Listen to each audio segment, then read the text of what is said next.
Donc je vais vous montrer sur une première partie tout le travail un petit peu de coupe, de façonnage de la matière. Et ensuite la deuxième partie sera sur un contexte un petit peu plus artistique, d'accord? Allez, c'est parti. Donc je me présente, Thierry Courtadonc, donc je suis tailleur de pierre et fils, petit-fils, arrière-petit-fils de tailleur de pierre sculpteur. Mon père a 75 ans, il travaille toujours avec moi, donc voilà, comme quoi ça conserve. Et donc on travaille la pierre de Volvic, la trachyandésite, son nom scientifique.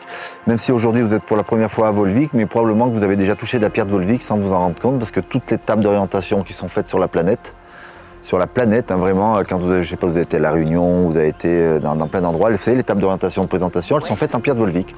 Aujourd'hui, on travaille, nous, l'entreprise, au-delà de la sculpture, on fait toutes ces tranches de pierre sont faites aussi on travaille pour des émailleurs, des gens qui ont des fours pour pouvoir émailler. Tout ça en finalité pour dire que c'est une matière qui coûte extrêmement cher. Aujourd'hui, le prix de vente brut de carrière, on est aux alentours de 2500 à 3000 € le mètre cube. Pour les bâtiments, c'était les mêmes carrières? Exactement, c'est exactement les mêmes carrières. Donc évidemment, à l'époque, étant donné que le parpaing, tout ça n'existait pas, ils récupéraient tout dans la carrière.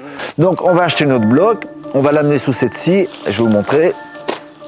Ce fil qui va couper la matière, donc il va se tendre comme ça, la machine va le mettre, et il va tourner très très vite comme ça, et on va ajouter de l'eau évidemment, et on va user la matière. Voilà. Et pour faire une coupe comme ça, il faut environ un quart d'heure. Toujours dans le même principe du diamant qu'on voit briller. Alors les filles, c'est du diamant industriel, hein, c'est pas la peine d'aller me tirer mon fil là-bas. Hein. Même si ça vaut 3000 €, mais bon, c'est 16 mètres 05. Hein.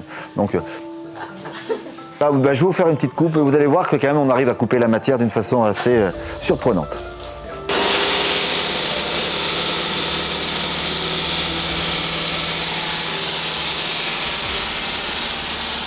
Vous voyez, ça coupe et puis l'orgue évidemment, on est précis vraiment, on est assez précis au millimètre près là, et puis donc évidemment on voit bien les traits de scie comme ça, et puis c'est à ce moment-là qu'on va attaquer après le travail de finition.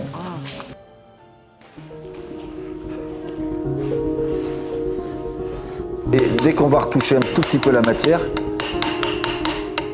il suffit d'enlever quelques dixièmes de millimètre, on va retomber dans la même couleur. 2500 € le prix de la pierre, 400 €, voilà, 400 heures.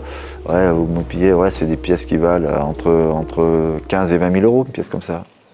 Donc sur les surfaces planes, on peut polir avec cette machine là qui va polir, et autrement tout le travail de polissage de cours, choses comme ça, sont faits avec cette petite machine là-bas avec les disques. Vous voyez, on commence au 50, on finit au 10 000 avec de l'eau pour arriver au principe de polissage, jusqu'à arriver à une brillance. Juste en dentelle, voilà, qui va se tenir comme ça en hauteur. Ça pèse combien ça 120 kg à peu près. Tout ce travail, vous m'avez vu tout à l'heure grignoter un peu la matière, tout ce travail est fait à la main.